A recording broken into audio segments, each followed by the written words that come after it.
बिस्मिल्लाहिर्रहमानिर्रहीम। अस्सलाम वालेकुम। मैं हूं डॉक्टर नुमान गफ़ार आवान। कमर दर्द के हवाले से आज हम बात करेंगे। कमर दर्द की मुख्तलिफ़ कंडीशन हम अपने चैनल्स पे मुख्तलिफ़ वीडियोज़ में ऑलरेडी डिस्कस कर चुके हैं। आज ख़ास तौर पर हम एसआई जॉइंट, सैक्रोइलियक जॉइंट की बात करेंगे। बहुत से लोग जो कमर दर्द की शिकायत लेकर हमारे पास क्लिनिक पे आते हैं तो उनकी अपर स्पाइन तो क्लियर होती है, लंबर स्पाइन में भी उनको प्रॉब्लम नहीं होता। जो उनका एक्चुअल प्रॉब्लम होता है वो एसआई जॉइंट के ऊपर होता है। अगर आप यहाँ पे देख सकें तो हमारी स्पाइन में सर्वाइकल स्पाइन, थोरैसिक स्पाइन, फिर लंबर स्पाइन और एंड पे सैक्रम और कॉक्सिक्स। अब सैक्रम पे हमारे पास 5 वर्टिब्रास ये आपस में फ्यूज़ होके एक बोन बनाते हैं जिसे हम सैक्रम कहते हैं, और इसके साथ में हमारी जो हिप बोन है इसका एक हिस्सा जिसे हम इलियम का नाम देते हैं। तो इसी इलियम की वजह से इसे एसआई जॉइंट कहा जाता है, यानी सैक्रोइलियक जॉइंट।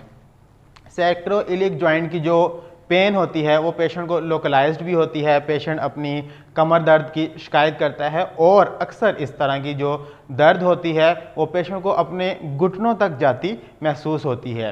सैक्रोइलियक जॉइंट में 5 कंडीशंस होती हैं जिनको हमने रूल आउट करना होता है, जिनको हमने कंफर्म करना होता है कि प्रॉब्लम किस वजह से है। हमारी जो इलियम है ये आगे की तरफ को हो सकती है, पीछे की तरफ को हो सकती है, या इसकी बायोमैकेनिक्स डिस्टर्ब हो, इसका इम्बैलेंस हो जाता है जिसमें एक जो हिप जॉइंट है वो थोड़ा ऊपर की तरफ, एक इलियम ऊपर की तरफ चली जाती है और दूसरी नीचे की तरफ आ जाती है। इस कंडीशन को अप स्लिप मूवमेंट कहते हैं। तो सैक्रम की इन तीनों कंडीशंस में कोई सी भी हो उसकी वजह से पेशेंट को एसआई जॉइंट का प्रॉब्लम आएगा। इसके साथ साथ पेशेंट को अपनी सैक्रम में प्रॉब्लम हो सकती है। सैक्रम या तो आगे की तरफ को ज़्यादा चली जाएगी या पीछे की तरफ आ जाएगी। तो मेडिकली हम न्यूटेशन और काउंटर न्यूटेशन कुछ टर्म्स यूज़ करते हैं।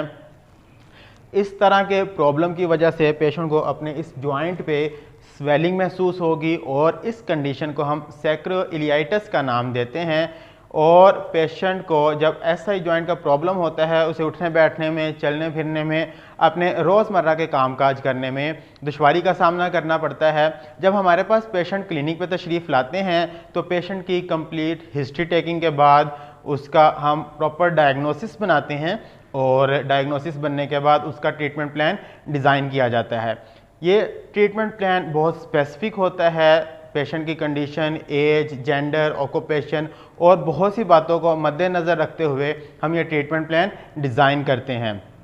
तो अगर आप यहाँ आपके आसपास किसी को इस तरह का मसला है तो आप दिए गए नंबर पर रब्ता करके हमसे ऑनलाइन अपॉइंटमेंट भी बुक करवा सकते हैं, और हमारे पास क्लिनिक पर तशरीफ़ लाना चाहें तो नंबर पर रब्ता करके आप टाइम ले सकते हैं। मैं उम्मीद करता हूं कि आपको आज की वीडियो पसंद आई होगी। आप कोई बात पूछना चाहते हैं या अपना फीडबैक देना चाहते हैं तो कमेंट्स में ज़रूर लिखिएगा।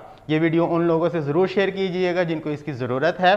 अपना और अपने प्यारों का बहुत सारा ख्याल रखिए, दुआओं में याद रखिएगा। अल्लाह हाफिज़।